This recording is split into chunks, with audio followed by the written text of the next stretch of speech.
5, 4, 3, 2, 1. Wheel straight, put on the brake. In-depth race recaps. Coming to the line, Ryan Blaney's gonna do it! Pit stops and strategy breakdown. Way to stick with it, buddy. Proud of you. Being a man, really good quality in there. Good job. Fantasy racing results and insights. Hey, driver, great job there, bud. Hey, boss. Your weekly destination for everything Ryan Blaney and Team 12. Looking forward to seeing you down the victory lane. This is the Team Blaney podcast. I'm still Team Blaney. Welcome, everyone, to episode 233 of the Team Blaney podcast. My name is Adam Rogers, and alongside me is co-host Steve Mez. This week, we're here to break down Ryan Blaney's top 10 run in the Andrew 250 on the street course at Naval Base Coronado in San Diego. Fire me up. Fire me up. Fire me up. Sorry, I got it on a loop. I got it on a loop. Fire me up, man. Yeah, so plenty to talk about this weekend. I think a lot of people were fired up over the weekend for this street course race in San Diego. 3 races. You had the Truck Series, you had the NASCAR Riley Autoport Series, and the Cup Series on Sunday, kind of closing things out. But it was action-packed.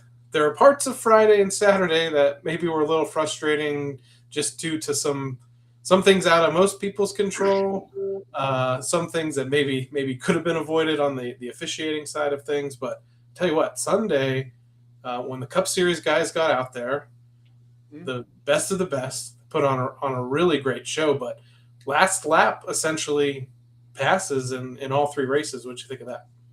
Yeah, I get the social media feed of different things coming in, like this person's talking about that, this person's talking about that. People I follow on social media. But the reality is the racing itself was really, really good. And like you said, anytime we've done a new event, like been to Chicago or Mexico City, there's a learning curve, right? And luckily there's some other races, and that learning curve is like, okay, it happened on Friday and this happened on Saturday, and hopefully by Sunday we don't have this and that.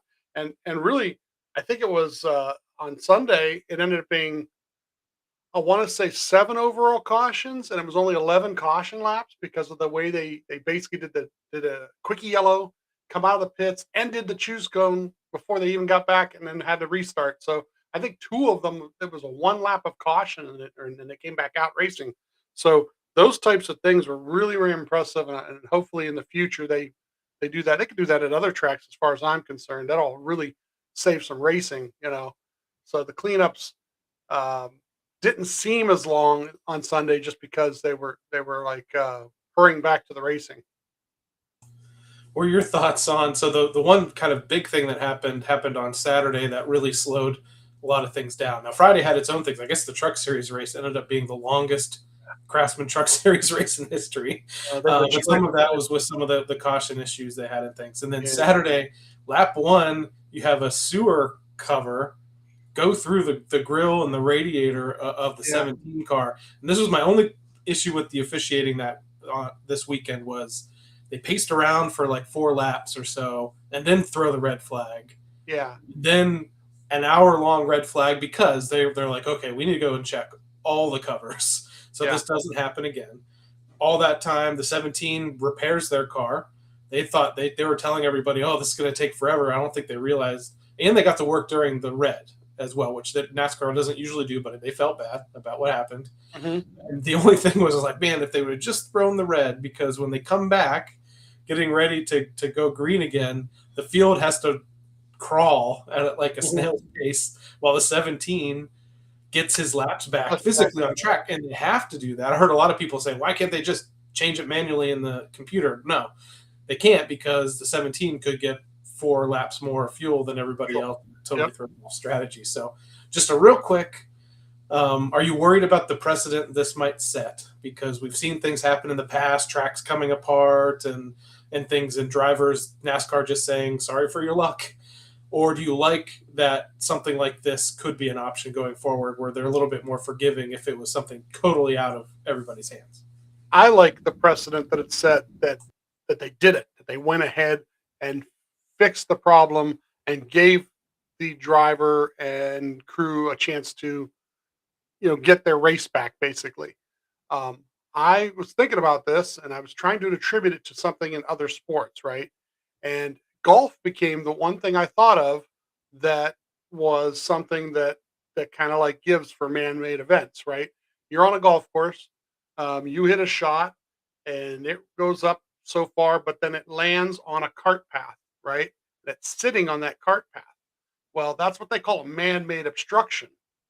So in the rules, you're allowed to take the ball off of that cart path, put it on grass.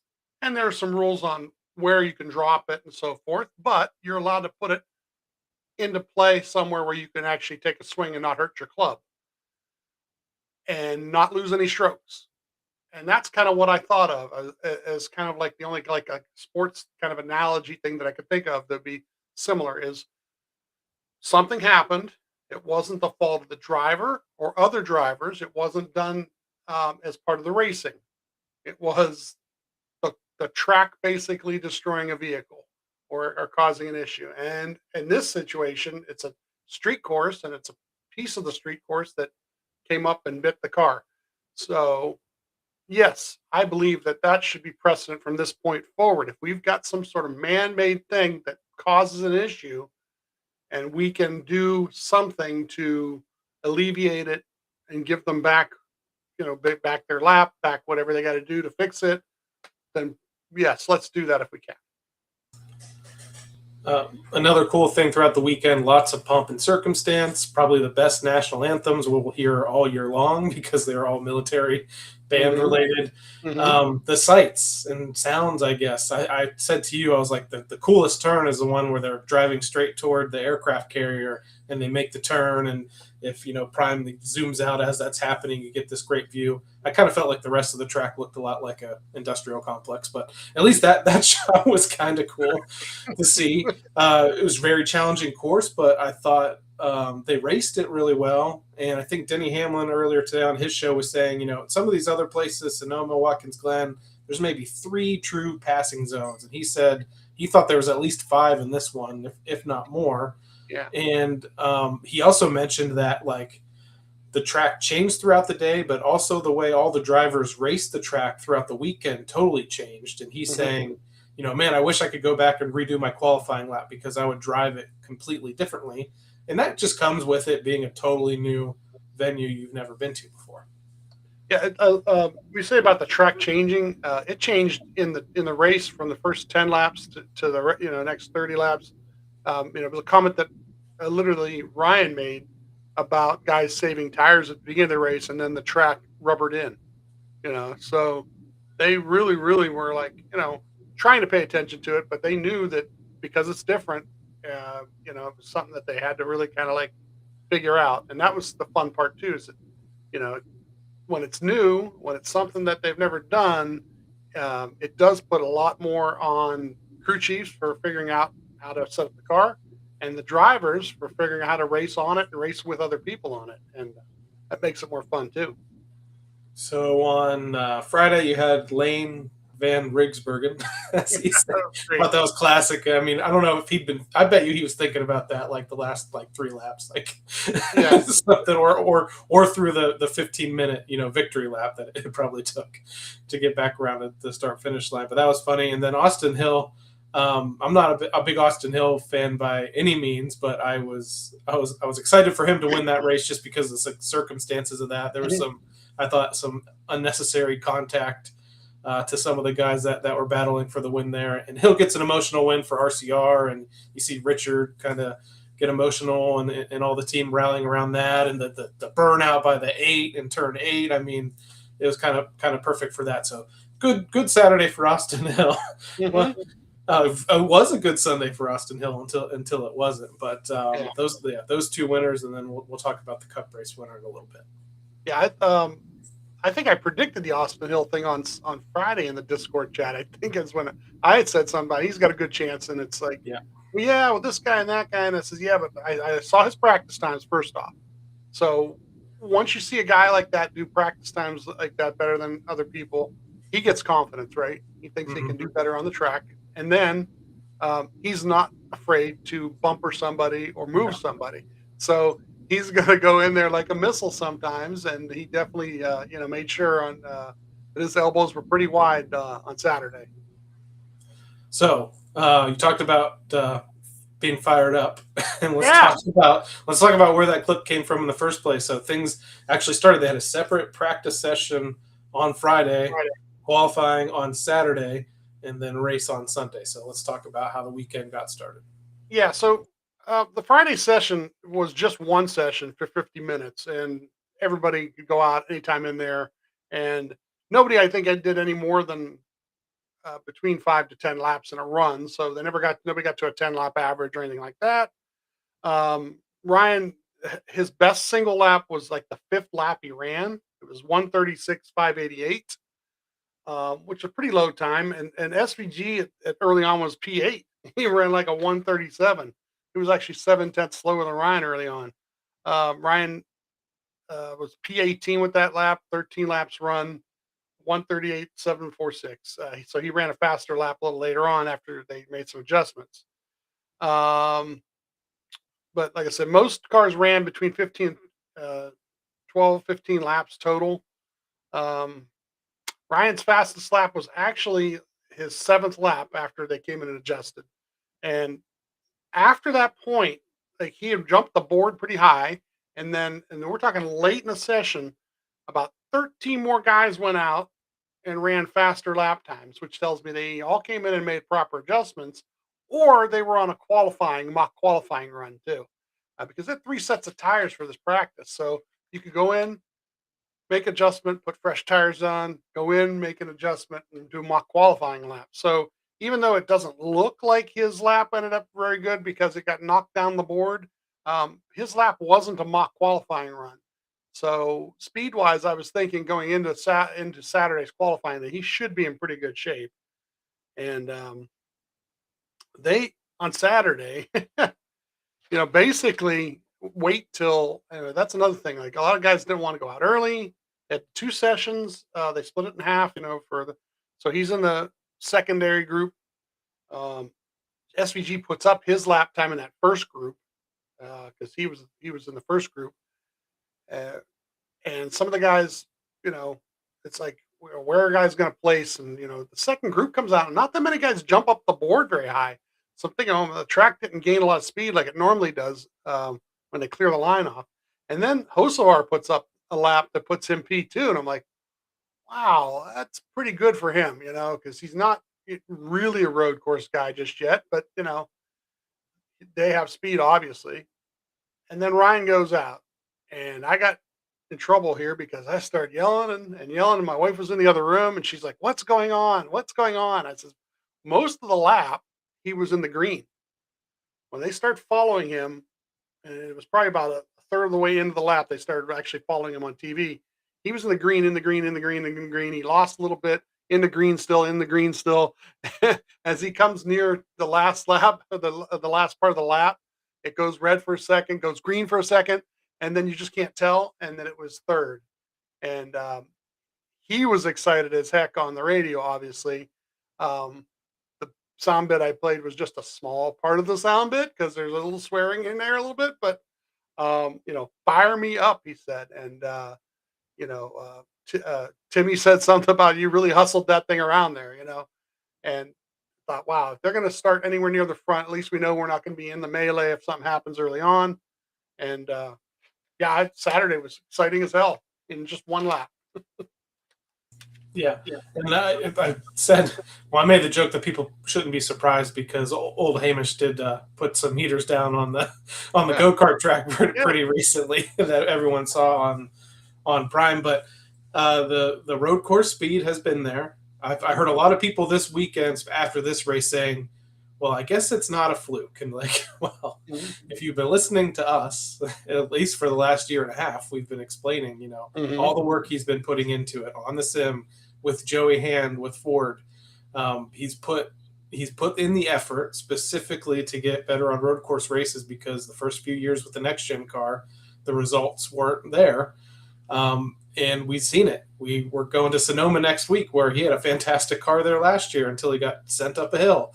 I mean, the laps are there, the consistency's there. The driver is probably the best he's ever been on these types of courses, and they're getting the setup to match. So that's been really good to see.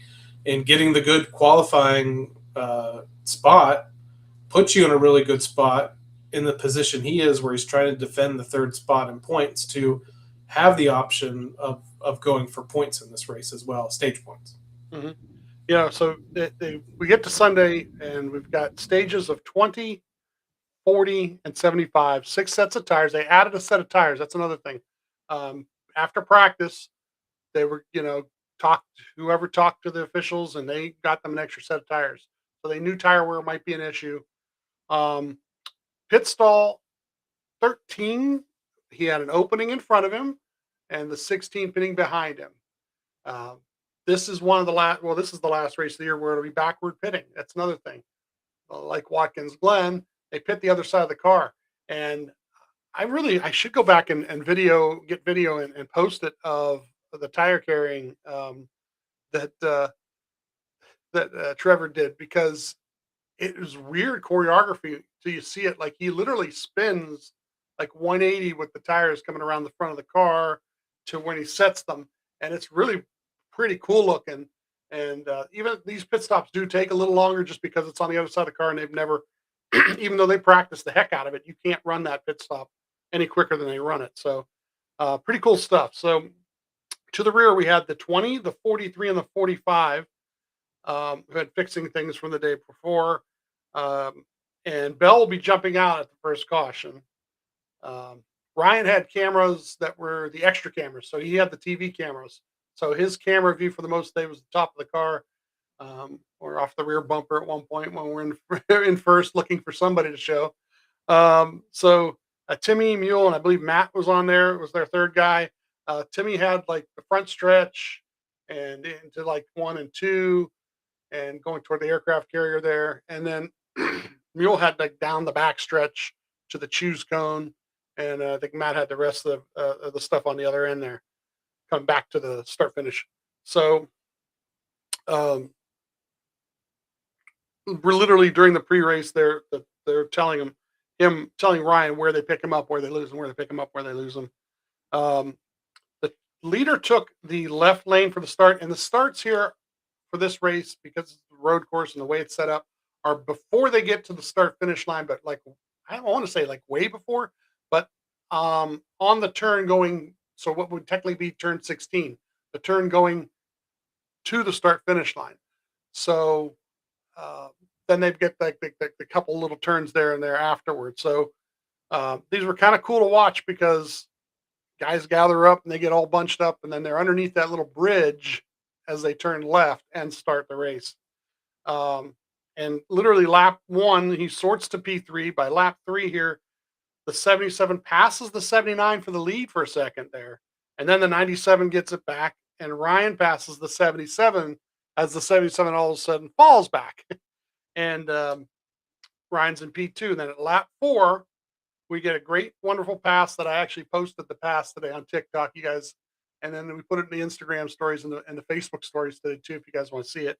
Where he passes the 97, goes down the left-hand side of him on that long straight there, just past the aircraft carrier. And now, is the 97 managing his race a little bit? I think he might have been at this point. Ryan, though, gets out front, and they it's interesting is they talk about tire wear on the first pits after the first pit stop on this, because they want to know, running all out, how much tire wear was there, By lap 5, he's got about a 2.5 second lead on second place to 60. 84 destroys the tire pack in that chicane, which was interesting. They didn't like hurry up and stop the race for that either. They showed it happened, but they didn't decided that it wasn't like something that needed to be hurried up and fixed, or a caution for it, or anything like that. And SVG is in third at that point. Timmy says, everyone's just taking care of it. They're short shifting the whole 9 yards. So he's basically saying, people are kind of like looking at tire wear. At lap 7 here, SVG does get back up to second, but Ryan's got a 3.67 lead on him. Lap 9 here, the 23 gets to second. And some cars are starting to pit here, which is kind of interesting. This was not a get to near the end of the stage, pit, and then flip the stage situation. They were pitting halfway through the first stage based on they thought some tire wear and maybe getting better lap times, and then pacing that out as the race went on. So the 9 actually came in and he pitted, he stalled it. Lap 10 here, the 23 is in P2 and he's 1.927 back. Then the 5 and the 22 are pitting, some others are pitting. And then at the end of the lap, they tell Ryan to go ahead and pit. So at the end of lap 10, he ends up pitting. It's a 12.896 second stop, which seems to be pretty good. Like I said, it's hard to tell with these backward pit stops. At lap 11 here, we're back to 10th here with the 23 leading over the 97. At lap 12, the 97 takes the lead. Jonathan comes on and tells Ryan the tires look good here. And then the 47 slows it in turn 12 here, and they get a caution. This is also when Bell gets out of the car during this caution. The 3 and the 66 pit in front of Ryan, so we're up to P8. So the 97 is the lead here. Ryan is on the right lane, row 4 for the restart, lap 15.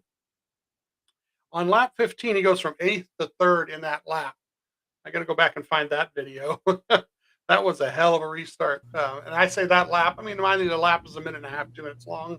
But And some of it too is since he was the leader and he ran a lot longer than others that pitted, he's got some fresher tires too, so that helps. But it was it was a great for a road course restart, and getting around the chaos, and he made some aggressive moves and survived. Yeah, that's definitely one to go back and watch again. So at lap 16 passes the 17 and the 97 back to P1. I have fresher tires written here.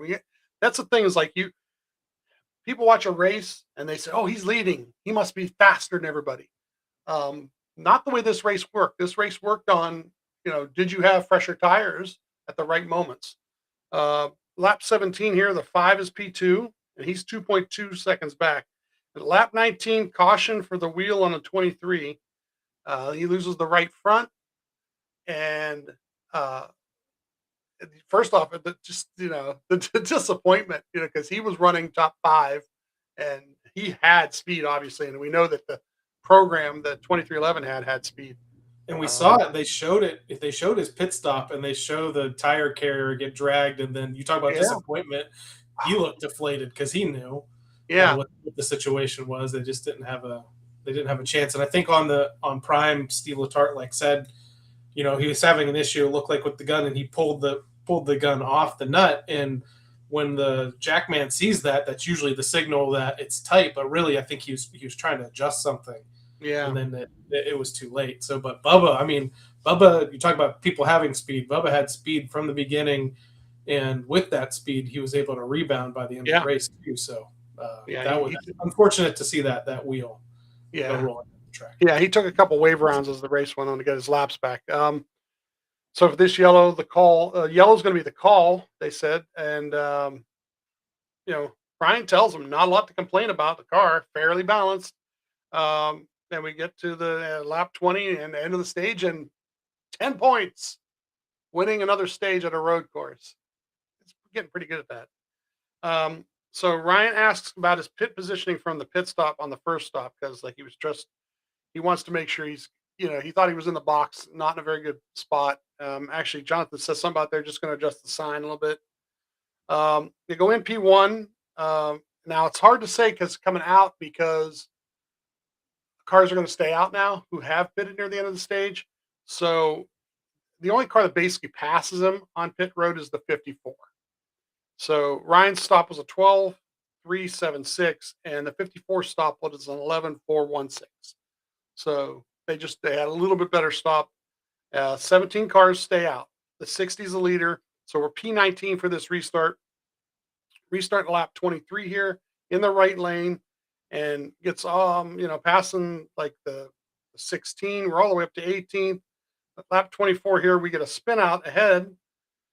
It looked like the 17 car. He gets to P19, avoiding it, passes the 20 car to get to 18th. At lap 26 here, passes the 3, then gets passed by the 16 while he's doing all that. back to 18th. The 88 is leading at this point. So now the 88 has made an appearance and showed that, he could be up there.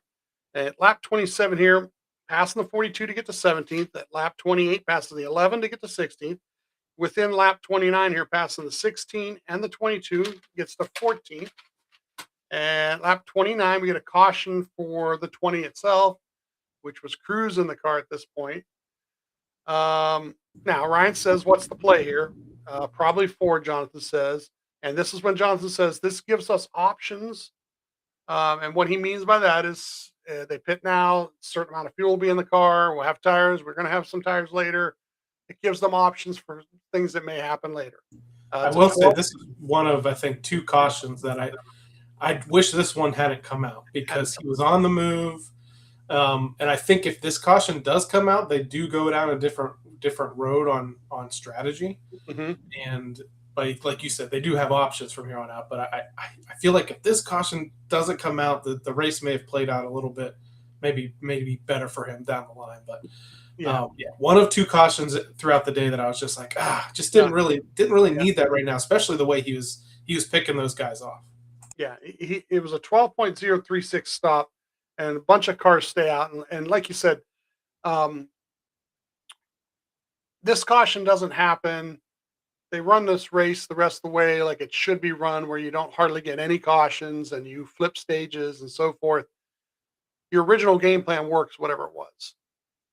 The things that happen, the adjustments that you make are based on the cautions. But sometimes when a caution happens, it brings other people into play. And that's the problem here, is it kind of brings other people into play. And you have adjusted, and maybe you had something the way you wanted it, but you can't predict when the cautions come out. I've got a meme that I kind of started posting in the last couple of weeks with a guy in the Menards, crew chief kind of thing with a crystal ball in front of him, and the crystal ball gets cloudy. Because that's the truth. You don't know what could come up next. You don't know what could happen. You plan on it. You try to have scenarios for it. But what happens is those scenarios, you're ready for them, but does it put other people into play? And that's what kind of happens here and later. So they're like P23 here, but about 18 of the cars stayed out. The 88 leads. Ryan's in the left lane. The restart lap 32. Like I said, the restarts are at that bridge as they come around the turn, and then we come up over the turn, over the start finish line, going up over that hill, or just about to go up over that hill, and we get this caution for the 97, the 88, 33. I want to throw shade at the 33 because him and the 88 were bumping each other, right? I saw another video from a top view, and it really looks like the 97 also got up there and just punted the 33 up into everything. Yeah, he finishes them off. The 33 initiates the crash and sends the 88 into the wall. The 97 made sure nobody was finishing the race. Yeah, it was kind of like, it was weird that he kind of went barreling in there the way he did. And he had just back, so going down, he was actually making a 3 wide bottom, backed out of that. And I was like, oh, good move, because they would have all crashed if he would have stayed down there, I think. Yeah. He backed out, but he backs out, and then, he doesn't slow down into that turn. And I felt like it was just I don't want to speak for him, and I'm not a professional, but it's like momentary lapse of judgment. Like, if he would have just made more of an effort just to make the turn instead of being extra aggressive there, who knows, he could have dominated the rest of the race in the position they were in. But he barreled through, and then none of them made it through, unfortunately. Now, I'm taking notes and trying to watch, through the in-car at the same time here. But Ryan says he locked them up a little bit. He says they think they're okay. And what happened is he ran into the back of the 19. Now, did when he ran into the back of the 19, did he do any damage? So that's the first thing they're checking on. They're getting pictures. Did he flat spot the tires? And they figure out that they didn't really flat spot the tires. But it was interesting because all it really was like the unavoidable kind of a thing. The 19 got on his brakes a little quicker than Ryan did, more or less, or was able to stop quicker and not run into it. So, and we know that it's okay because they don't end up pitting here. They red flagged the race for a little bit to clean up, and the 54 was a little bit destroyed, so he's looking at the 54's damage for them while they're sitting there. The pits are open, but we're up to P19. They kind of give them a spot spots back. The Yeah. ticker had him at 24th, but then they told him in the lineup that he was supposed to go up behind the 16 or whatever it was, and he ended up 19th after that melee. So he got more or less his position back. So the 35 is the leader at this point, and Ryan takes the right lane for this restart, and he's about 10 rows back. Restart lap 34 here, sorts to 19th, and he goes from 19th to 16th within the lap. I'm sorry. The 38 takes the lead. The next lap, Ryan passes the 1 and the 42, gets himself to 14th. Lap 36 passes the 45 to get to 13th. Lap 37 passes the 41 to get to 12th. At this point, there are some cars that start to pit, about 3 of them in front of Ryan, so we're now to P9. The 5 is taking the lead. At lap 38, passes the 22 to get to 8th. And I have in the notes here, because I actually wrote this because I looked up at the TV and saw the 4.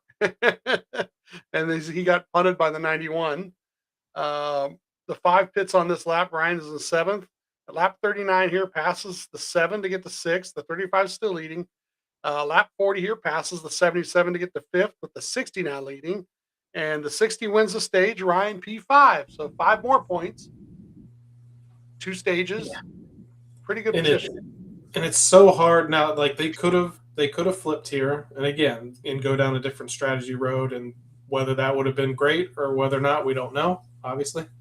But it's in the position they're in. It's so hard to give up the guaranteed points, especially when they've got a lot already. They've got Sonoma next week, which is another road course, a little bit of a wild card. It's like I get it, and I will remind the folks that wished he flipped all day long and stuff, that look back at our post for several races this year where we heard about people being upset that they left points on the table. Like, why didn't they stay out and win the stage in this certain race or this situation? And they did that today. And I think some of that was just they're maximizing the positions they were in. They're getting the guaranteed points. This race is there's still a long way to go in this race. You just saw, 3 of the fastest cars on the day get taken out in a crash already. You don't know what your future is going to be, but you do know that you have guaranteed points ahead of you. And he's in a fight to hold on to 3rd, and he wants to keep making that gap bigger and bigger to the guy in 4th in points. And I know not everybody likes to hear about points racing, but in the format they're in now, it's back. And if you know anything about Team Penske, they study and they race to the format. And that's what they did in the previous format, and that's why they were highly successful at winning championships. And I think what Ryan and Jonathan and them are doing now is they are racing to this format. And I can't fault them for going for the guaranteed points here, especially when you see what he did on these last couple restarts when he had fresh tires. Yeah. So and part of me during this race was saying, man, we should just run road courses every week, because we've seen some struggles for various reasons on oval restarts from the 12 this year, and in some parts of last year as well. On the restarts today, I mean the best of the season so far. So let's kind of like bottle that and then see if we can take those to every other race, because they were phenomenal what he was doing. And like you said, some of it was on fresher tires, some of them weren't. I mean, this last one. The last one you just went through. I mean, great restart, picking multiple guys off in turns, and he was being aggressive when he needed to be, and he knew what his car was capable of doing. Well, what is the other thing that we know about Ryan with tire wear, right? Compared to other guys too, right? He's one of the better guys on tire wear too. So, there are situations where people say, "Why did they leave him out so long?" But then on the other hand, you know that if he leaves him out there longer, because he can run better lap times than other guys. So, P5 here, they tell him saving gas, save fuel. Johnson says probably Mustang is going to be the call, and staying out to get to P3 here. And first off pit road on tires is the 5 car, and he's going to be in 12th. So we're going to have a little bit of a buffer. We're going to up near the front here. Restart lap 43 here. The 60 takes the left lane. Ryan takes the right lane in row 2 here with 34 inside of us. Sorts to P4, and then we pass the 34 before the lap's up. Get to P3, and the 17 takes the lead. Lap 44 here, we get a caution for debris, and we're staying out. 17 leads, takes the left. Ryan takes the left also, row 2, restart lap 46. Gets past the 60 to P2 here. And lap 48 passes the 17, P1, right? So now the 5 is P2 by the end of this lap. And then at lap 49, the 5 passes. So we're P2 here. And at lap 50, some pitting begins. Lap 51 here, the 67 passes. We're in third. At lap 52, the 77 passes. We're in fourth. Now, these are some cars that pitted at the break, and we didn't. So lap 54 here, pitting the next time by. P4 here, and they told him going on fuel. So once again, people, please come and listen to the show. We'll tell you what happened. Steve Letart's fault. I mentioned to you, this is Steve Letart's fault. Steve Letart, yeah, he did that. He doesn't, and they're on a strategy that has to deal with being able to run longer. And to run longer, you need to have fuel.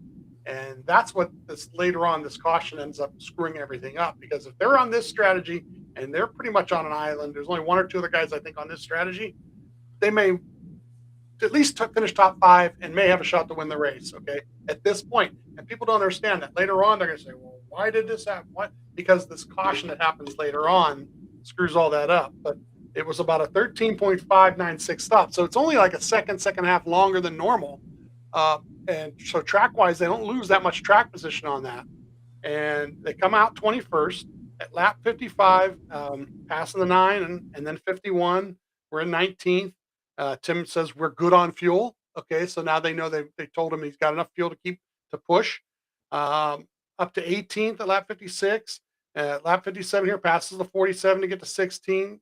Some of the cars are pitting now. So here we pitted earlier. We're out there. But we're going to gain gap on them, enough of a gap where even though they're going to have fresher tires by 2 or 3 laps, shouldn't matter. By lap 58 up to 14th, passes the 22 to get to 13th, passes the 42 to get to 12th. A couple more cars pit. The 77 takes the lead. And then all of a sudden we've got the 47 in the runoff off of 2. Now at first I see him in the runoff and I think, he's out of the way. What I didn't realize and what TV ends up showing you is that he laid a strip of oil down on the track going down there. And this is what it is. This is, we get the caution and at lap 60. And Ryan literally says, we didn't want that, did we? He says that. And there's some other words there. No. But he said, we didn't want that. And, that's what I'm saying. I'm going to just do this real quick because we always do this with people online. That 5% of people online are always the 5% of people that complain are all online for some reason. The 95% of us who know the racing and watch the racing and understand the racing and know what's going on, we never complain that much, or we see it, we go with it, we know that things happen during a race.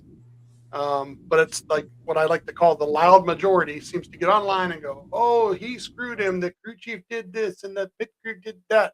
And I'm sorry, but again, the crystal ball, when they pitted earlier, didn't show that they were going to have a caution at this point. And what this caution does is it does bring about 10 more cars into play that hadn't pitted yet. There were a couple that were on pit roads. The caution was called, who end up getting a nice position coming off pit road. And it jumbles up the field. So now from this point forward, you make an adjustment and you're going to make a call to kind of hopefully, help your circumstance. So the 17 is the leader. Jonathan says there's at least 3 in front of that still need to pit. If that happens, we probably gain a couple spots. And Ryan says, here's another thing. Ryan says, I'd rather come in. I'd rather play offense than defense is what he says. Yeah. And the strategy they were on, just one quick, it was a good strategy they were on until the caution falls. And like you said, the caution falls, it kind of kills their strategy, but it gives the people ahead a really great break and then puts them on the best strategy. So and I say all the time, only one team can have the winning strategy, and I hate for it to always sound like an excuse because they haven't had them play out great on road courses recently. Yeah, recently. When they've had decent speed.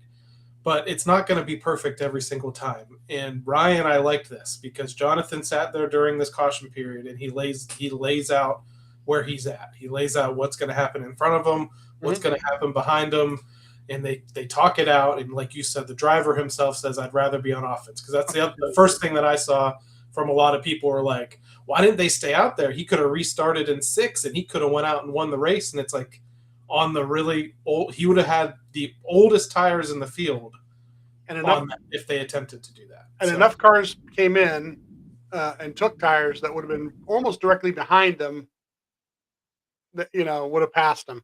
So where he ends up versus where he would have ended up is two different things. And this was actually the right call. And Ryan saying that he wanted to be on offense and not defense really tells you how he feels about it. So we go with it. And they're trying to maximize finish now. Like I said, they understand that the strategy is not the strategy they're on is not going to work. Now they've shifted to how can we get the best possible finish. Yeah, the only thing that really would have changed anything from here on in, really change it from here on in, is probably 2 cautions with melees, that you hopefully get around and not are part of. So yeah, that's and once again, for everybody who wants to blame this and blame that, I want to find this person, they're wrong and they did this wrong and crew chief this and that. I want to remind you, this is the 2023 championship team with the 2023 championship crew chief, who in the last 2 races that Ryan has won, made a 2-tire call and won the race. So please, I just not swearing. Please just shut the F up. I edited myself. I'm just so tired of it. I'm sorry. You can get rid of that later on, edit it out. But for those of you watching live, I'm tired of you people. Dang it. Watch the race and enjoy it. So anyways, they were about 10th when they pitted. And this was 11.396 second stop, which was actually the best stop of the day too. And the 17, the 38, the 11, and the 71 come out in front of Ryan. And that tells you, if you look at the finish of this race and where those guys finished,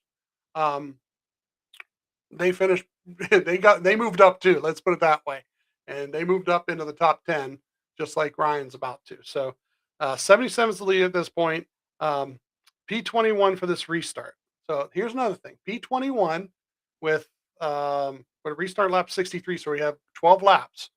And, P21 to 16th in the first lap. First off, 5 spots.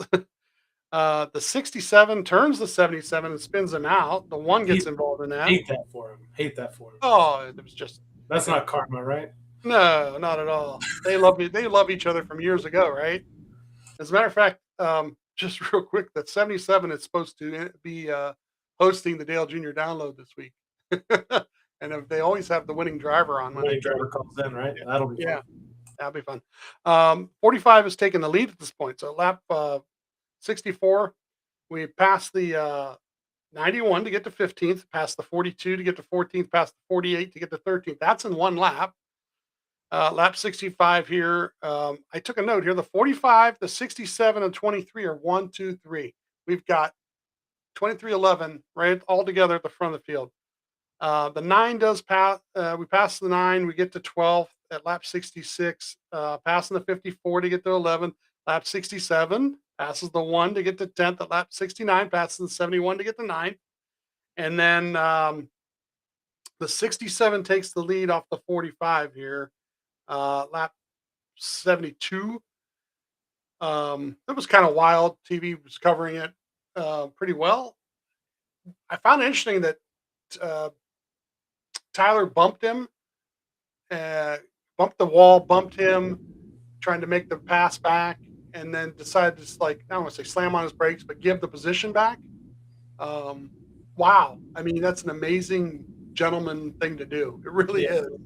After the race, he said, like, I felt like he said he made a clean pass on me, and I almost ran him into the wall twice, is what he said. So, yeah, I've seen 2 different sides to this. I've seen people irate, oh, he just gave his teammate the win, he gave up, yada, yada, and the reaction you had, which was, and Denny Hamlin, I mean, he's the car owner, but he said on his podcast today, he says, stuff like that happens all throughout the race. Every race, you just don't usually see it. You gave an example of McDowell. Gave him a spot back earlier in the race, and he said McDowell came over and talked to him after the race and then apologized and said, "Hey, I'm sorry, I put you in a bad spot. That's why a couple turns later I let you get back by." Which kudos to McDowell. I don't think we usually see that out of him, but Tyler, I mean, that seems like that's just kind of the kind of guy he is, much like Ryan. Like, Ryan's not usually making dirty moves on people either. So. I didn't put it in the notes here. There was a situation earlier in the race on the restart where the 34 was inside of Ryan, and Ryan doored him, and literally got on as soon as he could get on the radio. He says to Timmy, "Let them know I didn't mean to do that. Apologize for me." Timmy come back on like the next time Ryan was by him where he could talk with him, and said to him, "Message delivered." They say, "Thank you," that he's okay. So. During a race, to do it during the race, and the one thing that Denny did say about that is a lot of guys wait till after the race to apologize, right? Yeah. In the moment, they're like, "Screw this guy," right? And then they get off the track and they're like, "Oh, I'm sorry I did that to you," But for like we've seen, like I said, Ryan literally during this race alone, something happened, and he apologized over the radio so people could hear it. First off, everybody who listens, like I do, right? But then Tim does get a chance to relay a message, and he does, and they relay a message back to Tim to tell him, so that actually Ryan wants to race everybody as fair as possible, and he wants them to race him back that way. So later on in the race, let's say they get near each other, there's no real bad blood at that point, I think Tyler too thought he was pretty equally matched because they'd been racing. Right with each other and pulled away from I think they pulled away by like 10 seconds or something from the guys behind him. So I think he thought it's basically up to us. This is a long track. I still got time to pass him back again, but you'll probably say in a couple of seconds here, like what unfortunately happens to him, and it's taken out. Yeah. He ends up with a flat here. And one other thing, and this is something I texted yesterday, and I've kind of like calmed down off of it a little bit. But I will say this, like you said, there was a 10-second lead, right, between second to third. And right now we're at a point in the race where there's 6 laps left, and less than that, like 4 laps left. But for the 5 or 6 laps before that, I want to say they're racing the dog snot out of each other, but they were. And I want to say that maybe if the 67 doesn't push him as much, and maybe protects him more, that, and make sure that the 45 wins the race. And you can't use the term team orders. You can't come over the radio and manipulate the race. Okay. But this ends up being a 40-point difference because Tyler ends up finishing 25th and losing 15 bonus points. Whereas if like I said, 25 points difference if he wins, and the 15 bonus points, 40-point difference.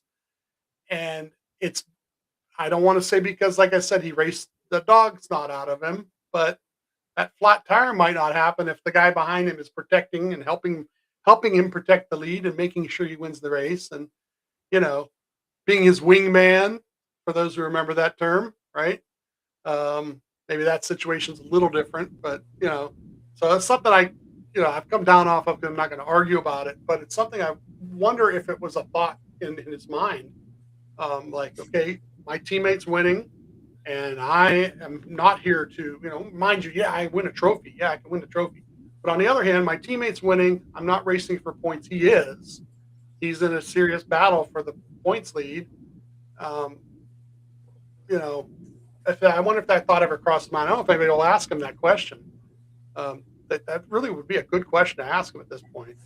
I don't want to take away, like I said, I don't want to take away what he did. He did race him well, and he did race him as clean as he could. But should he have been pushing him to start with? Is what I want to kind of wonder. If the role was reversed and he pulled the moves that the 45 did to him, then I would agree with you 100%. But I felt like he raced him about as respectful as he possibly could in the moment. And I don't think the thought crossed his mind about the point situation. I think he would focus more on how can I race him clean and not, crash him that way. So. Well, my thing is like, okay, so next year he's a full-time driver, right? Next year he's full time in the series. So next year it's all the gloves are, to me the gloves are off because you're point racing too. But like I said, yesterday's scenario, he's supplemental to the team. He's not, it does look great, and it looks great that the 23 ends up coming up and finishing behind him even. But like I said, if he's not racing him hard and he's letting the 45 run a pace in front of him and then protecting his back and not pushing him, but protecting his backside and making sure whoever's 10 seconds away doesn't get any closer or a lot closer or contend, or if somebody is able to make some sort of run by the last lap or two and be up there, block for him. He probably doesn't blow the tire because he's not racing the dog crap out of his car. And it's just one of those things. Like I said, no one's going to ask him that question because he won the race and he did a great job doing it. I don't know, just something to think about. Nobody's going to. Selfishly, I didn't care because it's like, honestly, when the 45 got a flat, I was like, all right, that's even better. Even though I still don't think Ryan can really catch the 45, but either way, it closes that gap too. It closed the gap for the 11 for sure, right? And the story is great because having a different winner and being the driver that he is and so forth, and the young guy, and so for storylines, I'm sure it's awesome. That it's just. It's just one of those little scenarios. I don't know if anybody even thought about it. I did in the moment, and I thought, and I watched some F1, and I understand F1 has team orders, right? F1 has it like this guy's the A guy, and that's the B guy. And if the A guy is winning, the B guy is supposed to back off and help the A guy. And if the B guy is winning, he's supposed to get out of the way and let the A guy lead. That literally happens, and it drives people nuts who watch F1. But like I said, in that scenario, he's not even a points member of the race. What's funny is Ryan gains a position to 8th with the 45 losing the tire. And then on the last lap, basically in the last couple corners, the one car is bulling a China shop. So Ryan says, oh, go ahead. You can have that spot because I'm not wrecking and losing where I'm at. So Ryan ends up finishing 9th on the day, and the 67 ends up winning. But overall, points, both stages, lots of points in stage points. And since the 67 has no points value on the day, nobody gets a 15 bonus points. And then it's up to your finish and your stage points. And Ryan with 44 points on the day. Yeah, and Ryan was second to AJ Allmendinger, and who got 45 points on the day. Yeah. And when you talk about strategies, and again, why certain strategies do certain things, in the whole top 10, the only two drivers that got points in both stages were the 16 and the 12. So did either of them win? No. Would flipping everything with the way the cautions fell guaranteed Ryan would have been up there? Maybe, maybe not. We'll never know. But I'll go back to the point you made on that last caution that had come out, that it brought several people into contention that weren't in contention before.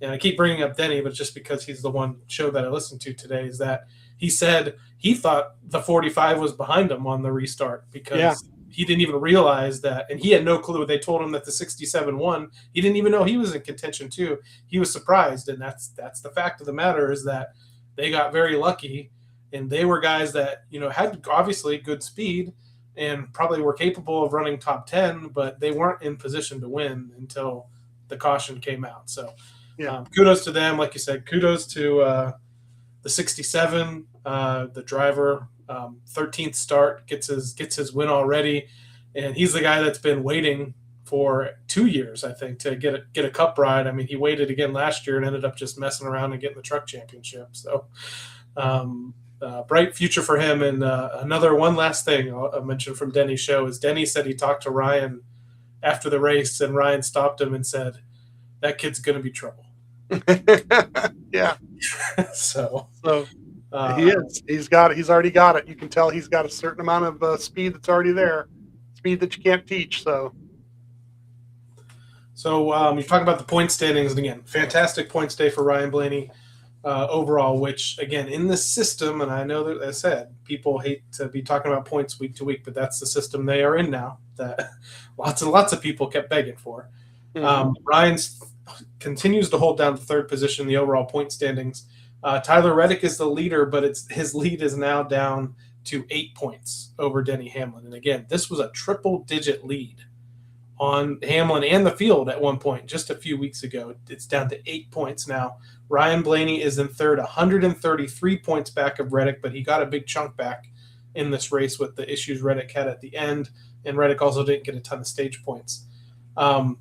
In the fourth position, though, so Ryan now has a 53-point lead over the fourth position driver who has changed. It's Kyle Larson now up 2 spots.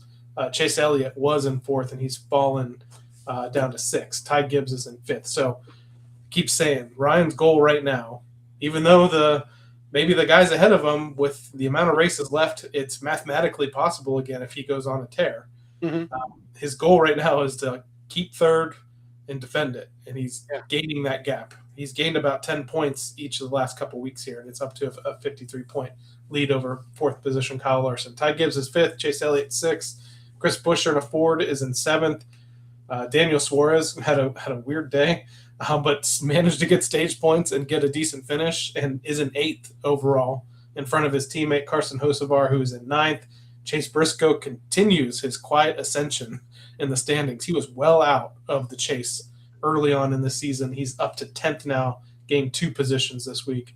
Bubba Wallace is up to 11th. Bell, with his issues and the issues that his relief driver had, only got, I think, maybe 1 point on the day, down 2 spots to 12th.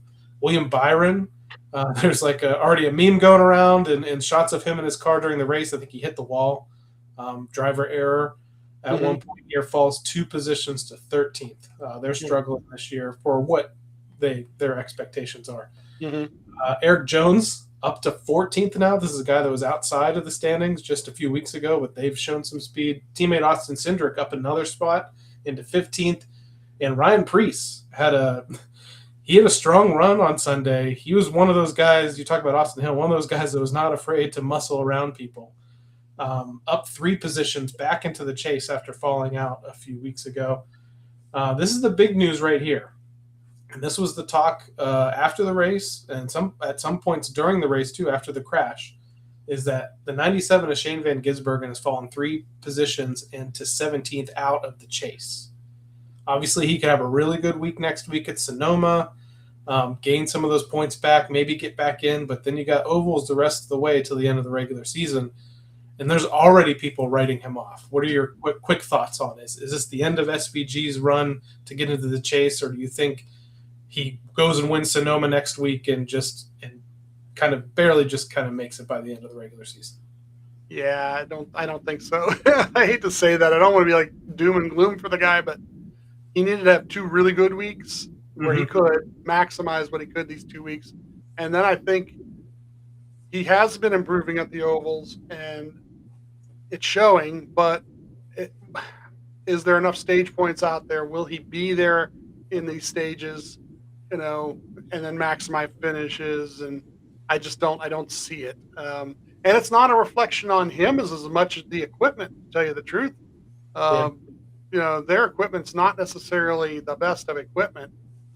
That's why the road course thing is so important to them, because it's on the driver more than it is the equipment sometimes, and he shows up really well there because of the way he drives. But yeah, I don't want to say it's totally over, but the funny part is even if he made the chase, but back when he was going to in more contention to do so, that was it. He was going to make the chase. They took a road course out of the chase format, so he was not going to have any kind of like day where he's going to get a bunch of points or anything, and he was going to have to survive on Now, if he wins an oval the next couple weeks, and then we just got to go, ooh, and then change our minds totally. But until that actually happens, and it probably will happen. Don't get me wrong. He'll, if he keeps at it and keeps in the series, he will get to that point. He's that good. But right now, no.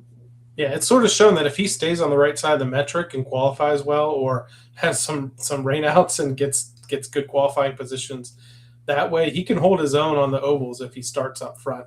And yeah, like you say, I mean, he could go out again, win this race next week, surprise everybody, and win on an oval. And it's the biggest thing for him right now. It's in his hands. He controls his destiny going forward. Other notables on the outside looking in with Shane Van Gisbergen include teammate Joey Logano in 18th, Brad Keselowski in 19th. He was well up in the chase standings just 4 or 5 races ago, and he's on a free fall right now. Allmendinger is still out. McDowell is still out. Chastain moves up a spot, but he's still out. Zane Smith, who's had several strong runs recently, is still out as well.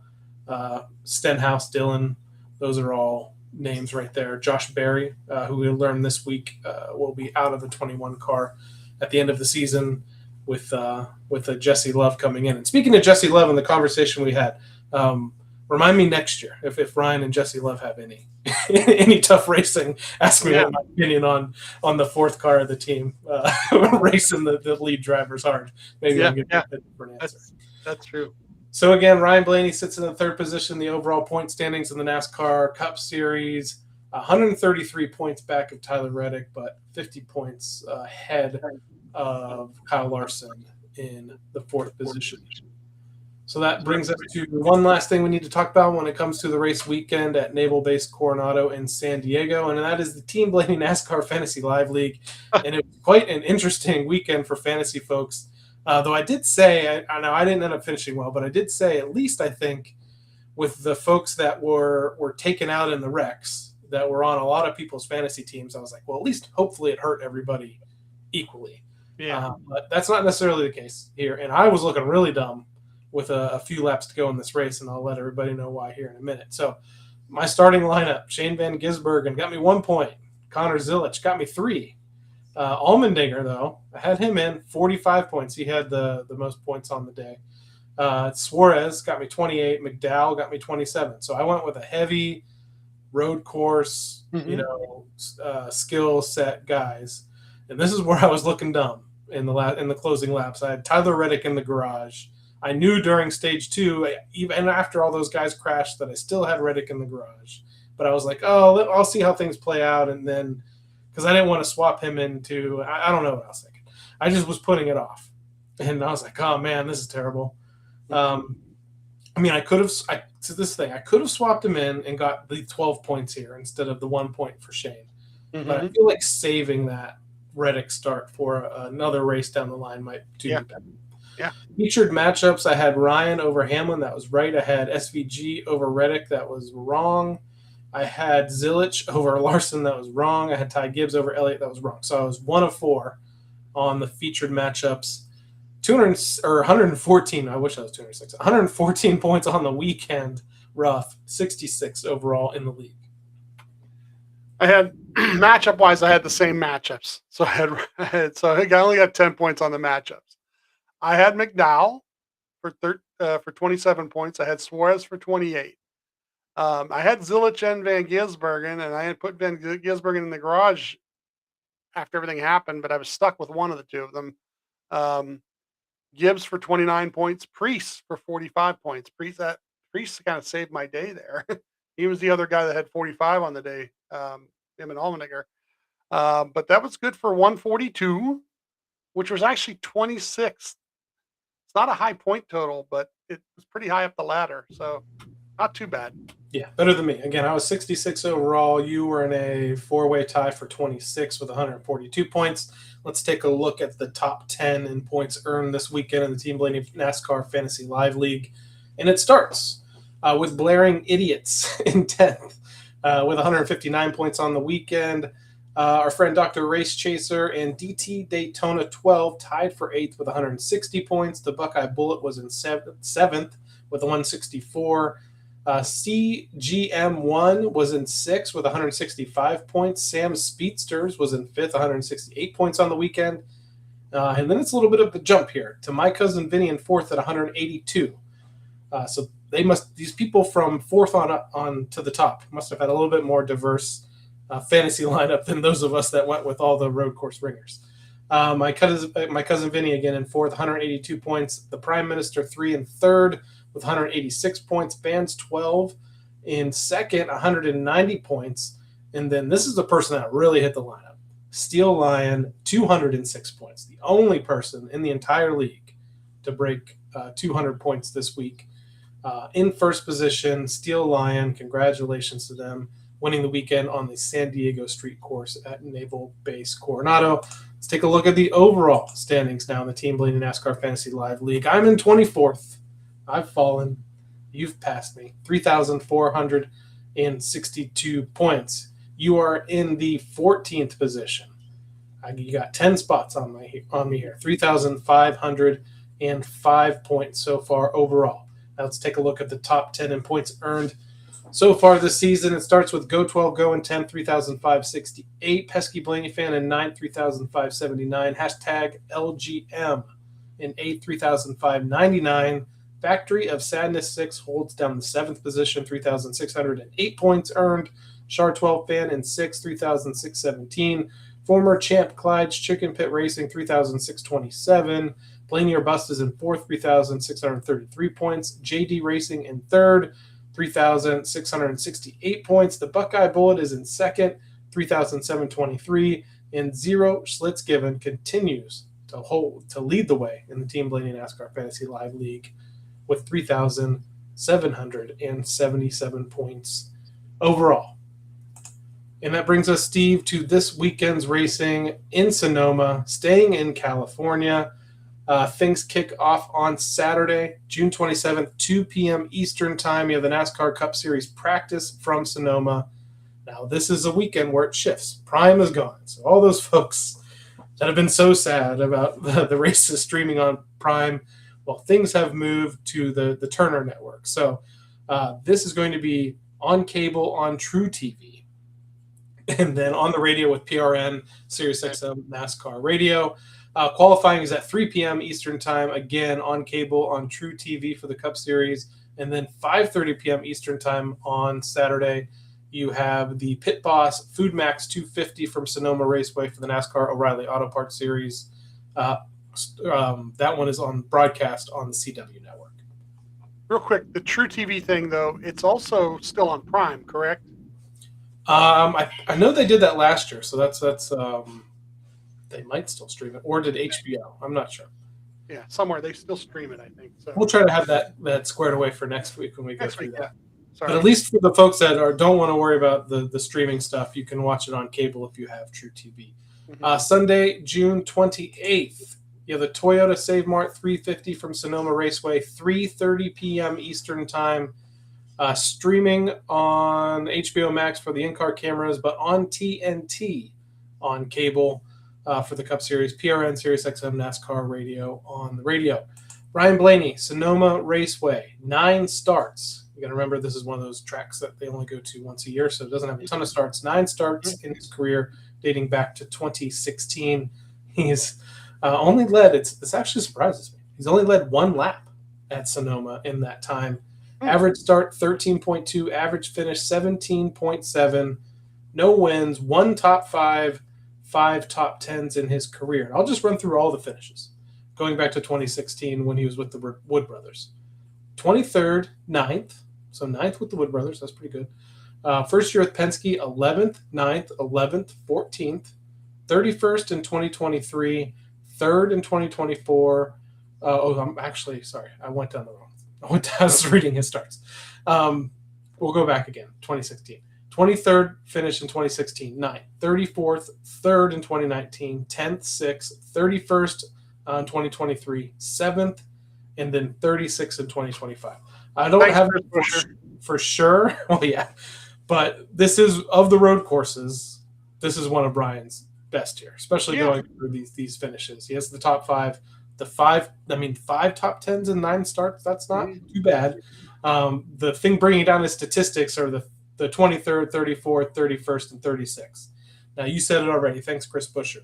The 36th finish last year, Ryan had an extremely fast car, was in contention, and just got sent by the 17, kind of down and up the hill, and got sent.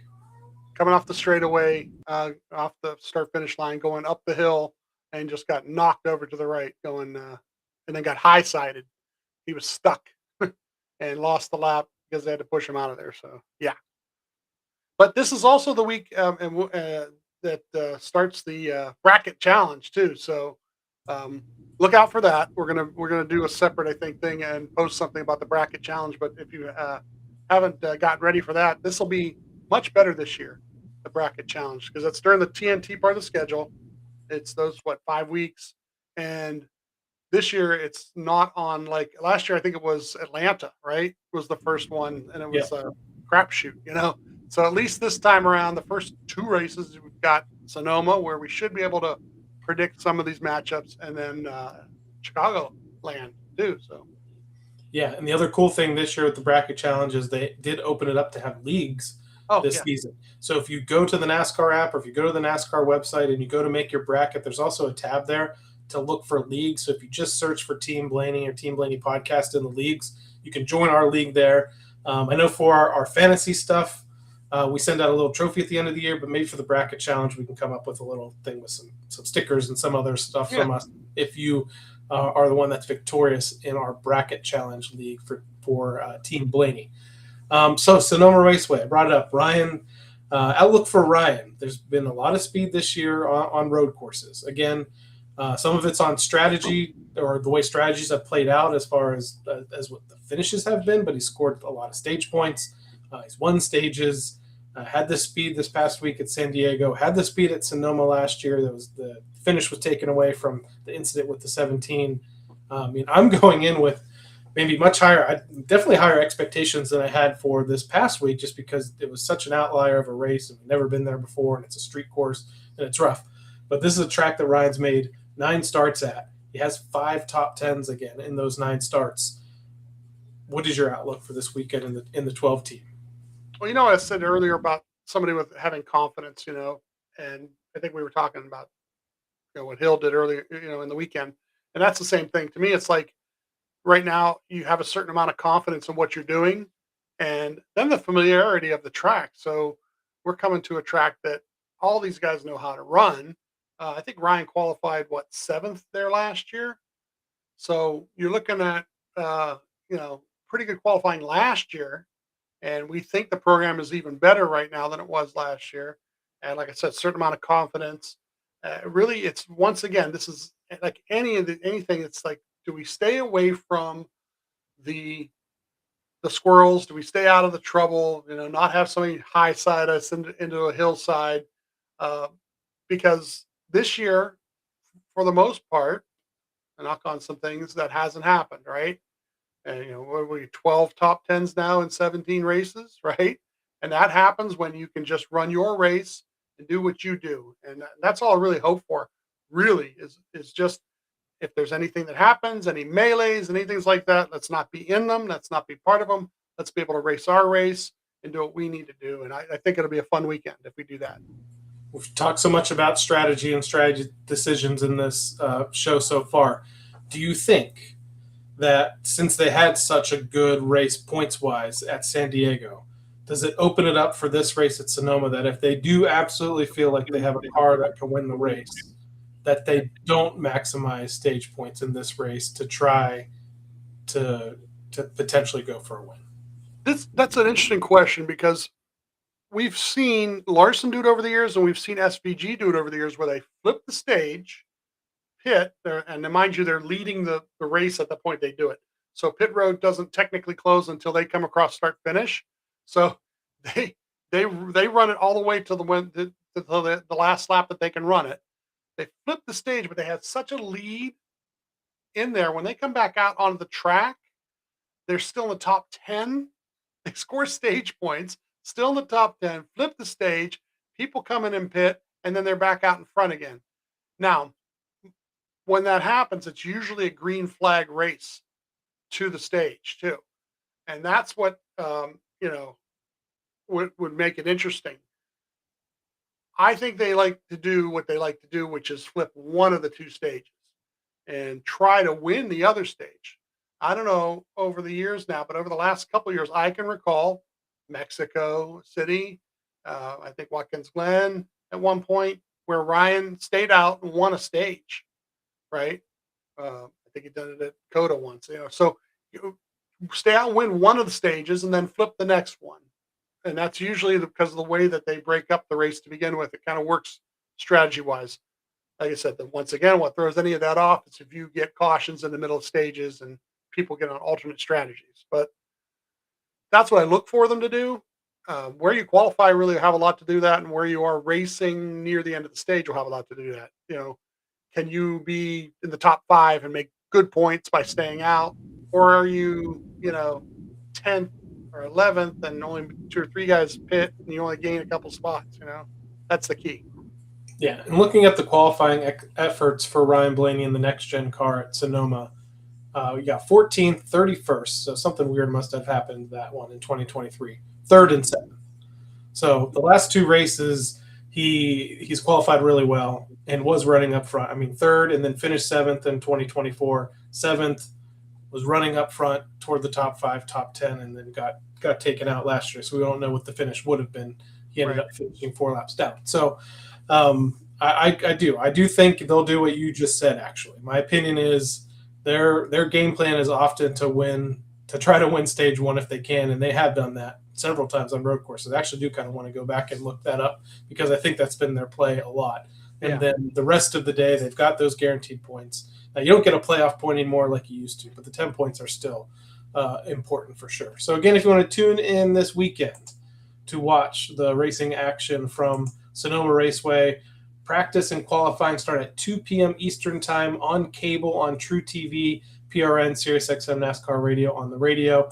And then Sunday, 3:30 p.m. Eastern time, you have the Toyota Save More 350 from Sonoma Raceway on cable, on TNT, streaming with the in-car cameras on HBO Max, PRN, SiriusXM, NASCAR Radio on the radio. Well, Steve, I think that pretty much wraps up this week's recap show. One final thought. Should they go back to Naval Base Coronado in 2026 or 2027, or should this be a one-off, something you look back upon, man, can you believe that they went and raced at a military base, and leave it at that? That's a great question. I like it. I think here's the thing is I've already heard that the only reason they didn't go to Mexico City this year was basically because of the World Cup, and that they want to go back to Mexico City. Is this the replacement for Mexico City? Is that what kind of happened? They're looking at trying to go back to Mexico City, maybe using different dates, trying to stay away from certain dates where the weather's different there. Those are all part of the equation. I would love to see it go back there one more time. A lot of times these things only have like a 2 or 3 year shelf life. Of course, we've already heard that they're in negotiation, I think, to try to put Chicago back on the schedule on a different date. So I'm in favor of all of that, truthfully, because I like a little more road course racing. I'm not one of the fuddy-duddies that's like, oh, they shouldn't go to 2 road courses, when, if you look at it, the whole series was built on a road course race that went down a city street on the beach, Dirt to Daytona, right? Remember the video game? It was actually racing in the video game. So I don't have anything against it. I would love to see go back. The only thing once again, I heard some social media complaining from people that were justified about food, about water, in situations like that, and that drives me crazy because it's a math problem. That it's not like, oh, we didn't see this happening. You sold 50,000 tickets. Okay, expect 50,000 people to show up and have the facilities to help the 50,000 people that are going to be there. They had to bring more food trucks in on Sunday. Well, yeah, you've already kind of helped that, but I've seen this at races I've been to. I was at Darlington when it was sold out and they didn't have enough food. People were standing in lines for almost a whole stage just to get food. It's like, it should not be like that. And you have the facility or the thought process, and it's all math. It's not like we didn't foresee this happening. You knew 50,000 people were going to be inside of the gate, and you knew where those 50,000 people were going to be based on their seating. Make sure you have stuff there. Hire who you need to hire. Don't go cheap on it, because I think maybe that's part of it. I don't know. They brought food trucks in on Sunday. So the food truck thing is like, offering somebody to come make money on your site. I don't know if you're charging them to be there. Sometimes they do, sometimes they don't. So that was the only thing that was like frustrating, because you want to see the event go off without any issue, whether it's for the drivers on the track and the stands. And I heard all this stuff from Friday and Saturday that happened, and it's kind of like makes you not want to go back there based on that. But they really need to, do better when they do go someplace new, because someplace new, yeah, it's a new location, but it's the same situation. You're still fans into some stands watching the event, and you're not doing a good job taking care of those people. And those are the people they're paying the money to be there. Yeah. And the ingress, egress, like that kind of crowd stuff, like when I heard complaints about that, I wrote that off completely. I mean, they're on a military installation on an island. I think there's only 2 ways in and out, basically, with mainly for the fans. There was 1 way in and out. That was going to be what it was going to be. Show up early, do what you can there. The stuff that I think is unforgivable is the concession and restroom situation. I hate the excuse when they're always like, oh, it's the first year of this event. It's always gonna, and then they'll learn from that. No, you over deliver in your first year, and then if anything, pull the reins back after that is how I would approach the situation. So funny that the Navy they're on a naval base, all right? Because like I said about it being a math problem, okay, you have a Navy ship of some sort, and I don't know how many people. But let's say you have 500 people on your ship, right? Guess what? Those 500 people, you make sure that you have food for them. You have them a certain amount of people who cook the food. You have certain times that they come and eat the food. You have all that planned out. Well, it's the same thing. They're going to be within your facility for so many hours. You know how many people you sold the tickets. Did you not count the number of tickets you sold? I'm sure you did, because you counted every dollar. You sold 50,000 tickets. You should expect 50,000 people to be there. You need to make sure that you've got proper facilities to handle 50,000 people.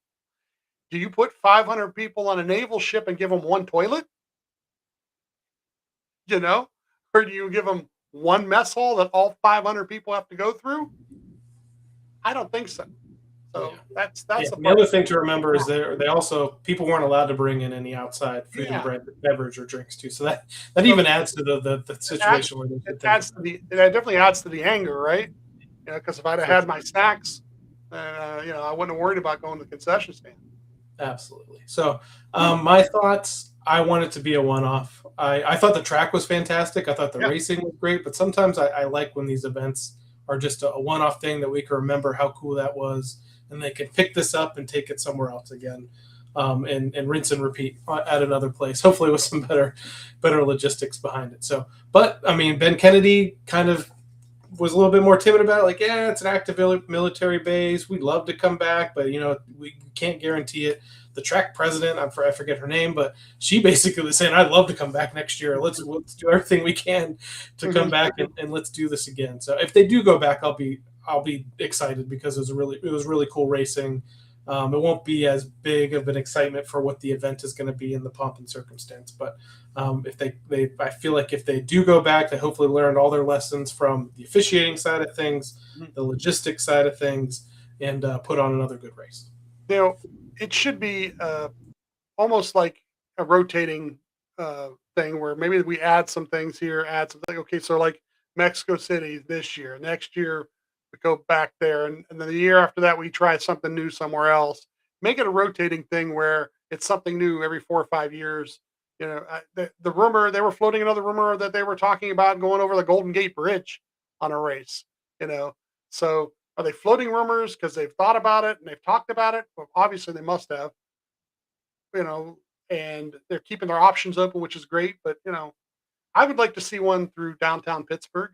I was just going to say, share your pipe dream. Is that one? Let me get my map out and show them again how I have it all mapped out. I got some great turns. They go around the baseball stadium. They go around the football stadium. It'd be a badass thing there. Fun to watch. Well, I think that pretty much wraps up this week's episode of the Team Blaney podcast. Thank you, everyone, for tuning in during the week and on race day. You can find us on Facebook, X, Instagram, TikTok, and YouTube. Just search for Team Blaney. We'd also like to encourage you to support the Ryan Blaney Family Foundation, Ryan's official charitable organization, benefits brain health causes like UPMC Sports Medicine and the Alzheimer's Association. To learn more, visit ryanblaneyfamilyfoundation.org or follow them on Facebook, X, and Instagram. So for my co-host Steve Mez, I'm Adam Rogers. We'll catch you next time right here on the Team Blaney podcast. Good night, D. Funiac Springs. Check out the TikTok.